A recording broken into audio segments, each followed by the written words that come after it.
Fresh call చేప వేపుడు. SF. ముందుగా మనం కట్ చేసి పెట్టుకున్న కొరమీన్ చేపల ముక్కలు, సన్నుప్పు, 3 మ్యాంగో చిల్లీ పౌడర్, అల్లం వెల్లుల్లి పేస్ట్, పచ్చిమిర్చి కీమా, కరివేపాకు కీమా, వెల్లుల్లి చాప్, కొత్తిమీర, నిమ్మకాయ రసం, దీనికి తగినంత రైస్ ఫ్లోర్, కార్న్ఫ్లోర్, మైదా, దీనికి సరిపోయిన నీళ్ళు. ఈ మిశ్రమాన్ని మనం సరిగా కలుపుకోవాలి. ఈ మిశ్రమం మనకు రెడీ అయింది.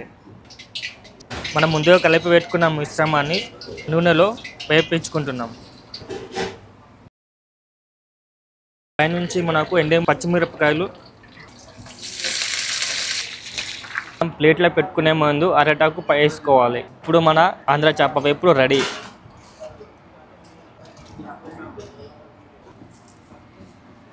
పైనుంచి మనం గన్ పౌడర్ వేసుకోవాలి. ఇలా వేసుకోవడం వల్ల తినేందుకు రుచిగా ఉంటుంది.